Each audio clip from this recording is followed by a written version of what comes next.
Alors, bonjour mes amis, bonjour chers abonnés. Bienvenue à cette brève vidéo que nous avons décidé de faire maintenant. Nous sommes de passage et puis on a décidé de s'arrêter pour faire cette petite vidéo juste pour insister sur un point qui est très important parce que il y a des gens qui risquent de passer à côté de leur chance, à côté de leur opportunité de vie si aucune disposition n'est prise. Il s'agit de cette nouvelle condition qui est celle de l'assurance maladie qui est demandée lors de l'interview. Il faut dire que déjà le décret présidentiel qui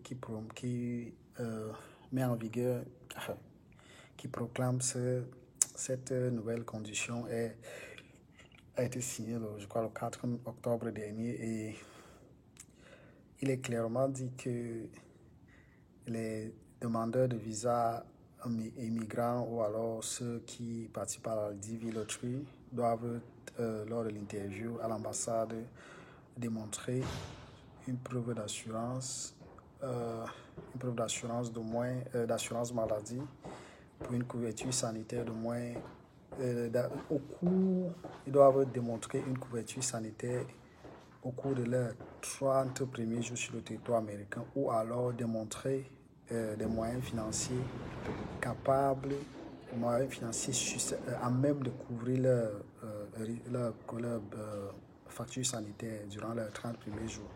C'est quoi exactement? C'est-à-dire que lors de l'interview, il vous est demandé de démontrer que vous avez ou vous pouvez vous procurer pendant les premiers 30 jours, vos premiers 30 jours sur le territoire américain, une assurance, une couverture maladie, une assurance couverture maladie. Il s'agit de prouver que vous avez une couverture sanitaire en assurance qui vous couvrira pendant vos 30 premiers jours aux États-Unis ou alors une preuve qui vous permettra, qui démontre que vous pourrez vous couvrir pendant au cours des 30 premiers jours de votre 30 premiers jours de votre séjour sur le territoire américain. Ce sera la première condition. La deuxième condition est celle de, si vous ne pouvez pas avoir l'assurance maladie, vous allez devoir démontrer vous devez avoir un compte bancaire très bien fourni. Donc, un compte bancaire très bien fourni. Alors, la première condition, on peut en parler, l'assurance maladie. Il y a plusieurs façons de pouvoir solliciter une assurance maladie. Il s'agit soit de pouvoir trouver, vous avez peut-être votre famille ici, vous avez votre épouse en Afrique ou bien votre époux, vous avez vos enfants aussi là-bas, vous voulez faire un regroupement familial, vous avez fait une pétition pour eux. Si votre mari travaille ici ou bien votre femme, épouse travaille ici et que dans son entreprise, on lui propose une couverture sanitaire avec un plan familial. Et puis il y a généralement le plan familial, le plan parents et enfants ou alors le plan individuel. Sur le plan individuel, le plan parent-enfant ou bien le plan familial. Le plan familial permet de couvrir les deux époux et les enfants légitimes. Alors, si à l'approche de votre interview, votre mari ou votre partenaire, votre époux peut souscrire à une police d'assurance familiale ou peut-être qu'il est ici seul ou elle est ici seule et il souscrit à une police d'assurance familiale qui lui permettra qu'à votre arrivée, qu'il vous ajoute directement dans le programme, dans la police quand vous aurez votre Social Security. Alors, à ce niveau-là, qu'est-ce que vous avez à faire? Vous devez démontrer, vous devez obtenir la affidavit of support ou de tous les documents nécessaires démontrant que à votre arrivée aux États-Unis, votre mari vous ajoutera au plan familial auquel il a déjà souscrit. Donc, vous devez avoir ces documents, soit l'affidavit of support. Bref, les assureurs pourront vous donner plus de détails, plus d'informations là-dessus, mais voilà un premier document que vous pouvez obtenir. Si vous avez un mari, si vous avez un parent, vous êtes moins de 21 ans, vous avez un mari, vous avez un parent ici, vous pouvez obtenir cette possibilité et amener ce document à l'ambassade lors d'une interview.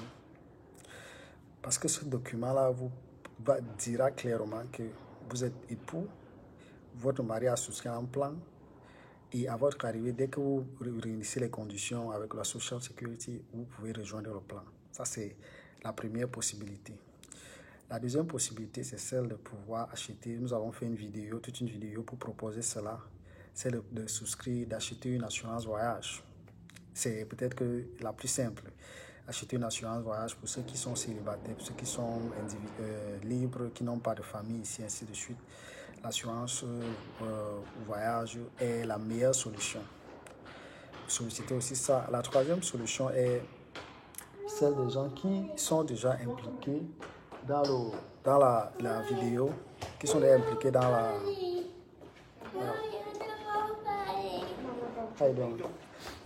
Ceux qui sont déjà impliqués dans le processus d'acquisition, le processus de demande de visa et qui n'ont pas encore obtenu le visa.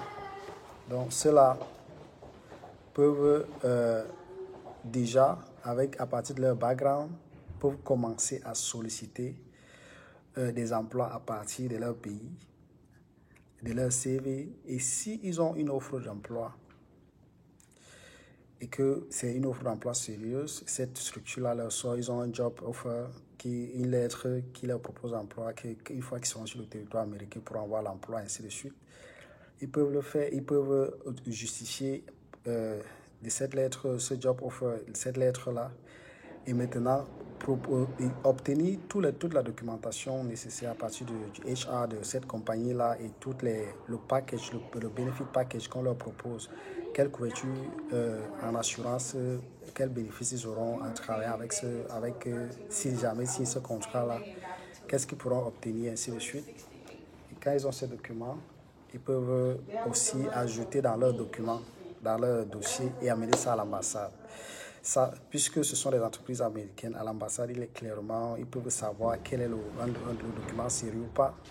Et ça, c'est pour des gens qui ont une certaine formation, il peut s'agir des ingénieurs, des gens qui ont une certaine expérience, qui peuvent avoir une envergure internationale. Quand ils ont leur green card, ils peuvent déjà solliciter les jobs ici aux États-Unis. Et avec un certain sérieux, ils obtiennent des offres, et des offres sérieuses. Des offres qui sont telles qu'à la signature du contrat, on pourrait vous dire que si vous signez ce contrat, vous aurez peut-être 120 000, 125 000, 150 000 dollars l'année. Et ça, c'est un très bon job. Et si c'est une offre sérieuse, avec tout le package qui va avec, ça aussi, vous pouvez faire valoir ça à l'ambassade comme document permettant de pouvoir vous trouver une couverture sanitaire durant les 30 premiers jours sur le territoire américain. Et si vous ne pouvez pas avoir ces conditions-là, vous devrez, donc nous avons parlé de la couverture, le programme familial, l'assurance familiale que votre partenaire aura déjà fait ici. On va seulement vous ajouter dans le programme. On vous a parlé de l'assurance voyage, on vous a parlé de l'assurance travail, une offre d'emploi que vous avez auquel vous avez déjà sollicité, ainsi de suite, par l'entremise de la Green Card. Mais cette troisième possibilité-là est un peu complexe, ça nécessite des personnes d'une certaine catégorie, ainsi de suite. Donc, c'est un peu ça. Ça nécessite les personnes avec un certain profil. Donc, l'offre, la possibilité universelle ici, c'est essentiellement l'assurance voyage. Il faut contacter vos familles ici, vos amis qui sont ici, vont vous proposer, vont vous dire ce qui est possible et ce qui n'est pas possible, ainsi de suite. Donc, maintenant, quand vous ne pouvez pas vous trouver une assurance, il faut que vous vous justifiez d'un très très bon compte bancaire ou alors de moyens financiers. On ne sait pas parce que le département d'État n'a pas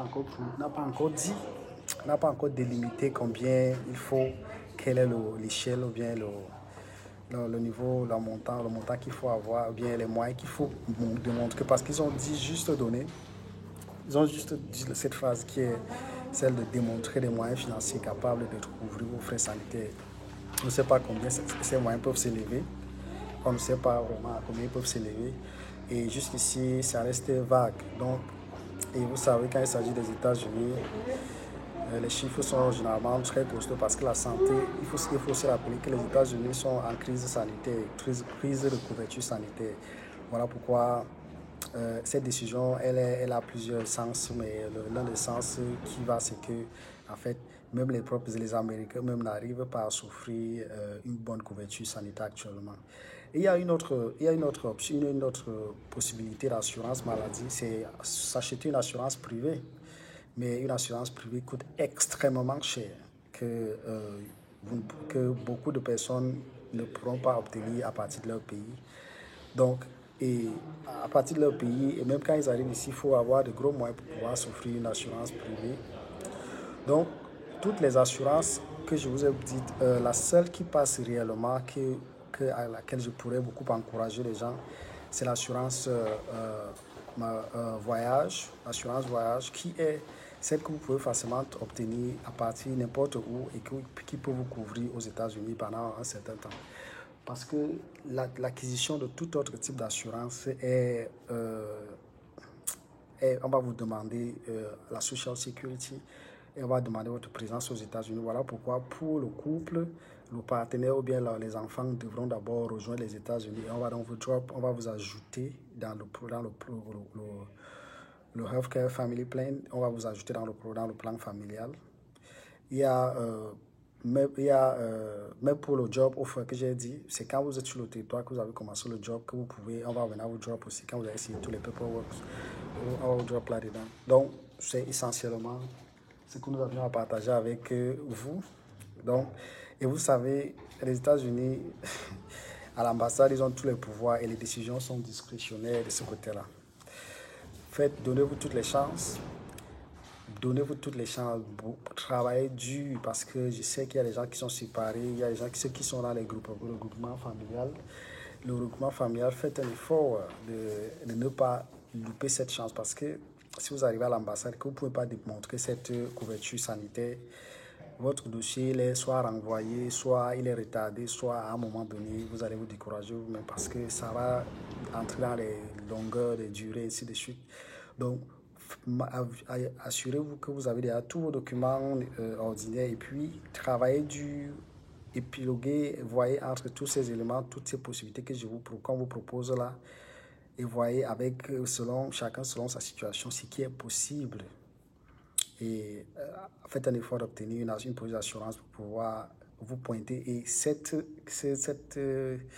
décret entre en vigueur pour ceux qui vont demander les visas à partir du 3 novembre prochain. C'est dans quelques jours. Donc, c'est effectif.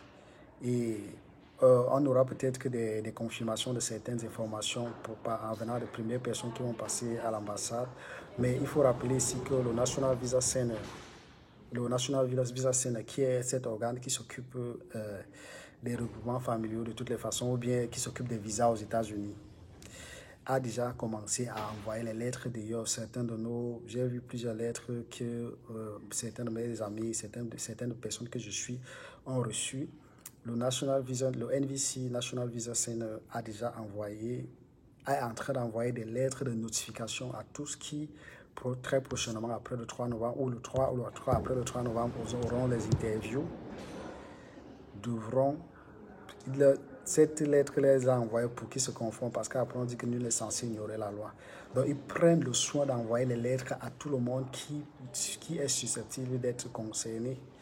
Donc c'est une exigence qui est effective, ce n'est plus une rumeur. Commencez à bousculer pour savoir comment c'est possible. Vous qui avez été présélectionné déjà à la loterie, vous qui préparez vos interviews très prochainement, vous qui faites le regroupement familial, vous qui voulez faire venir vos enfants ou bien vos épouses, ainsi de suite. Il y a des catégories exclues, mais ceux qui viennent pour les visas long séjour, pas ceux qui ont déjà la green card, qui n'ont plus besoin de visa pour venir aux États-Unis, peuvent aller sortir. Ou alors ceux qui ont déjà ceux qui sont dans d'autres catégories, mais les deux catégories les plus concernées ici, c'est ceux qui ont la DV Lottery et maintenant ceux qui sont dans la catégorie des groupements familiaux. C'est très important. Donc, donnez-vous les chances, faites un effort d'avoir tous vos documents et mettez-vous dans la prière. Donc c'est ce que nous avions à partager avec vous aujourd'hui. Et beaucoup de courage à tous qui sont dans l'inquiétude, dans l'incertitude. Nous sommes là si vous avez besoin de plus d'informations par rapport à l'orientation à une compagnie d'assurance. On peut vous aider en offre. Mais beaucoup de courage et on s'excuse pour les désagréments, les va-et-vient. Nous sommes dans un couloir. Je suis venu à la librairie, je suis en train d'étudier. Donc j'ai vu des questions que les gens ont posées. J'ai dû me retirer un peu pour pouvoir faire cette petite vidéo. Donc vraiment, on s'excuse pour les désagréments, mais beaucoup de courage à vous et bonne soirée, à bientôt. Bye bye.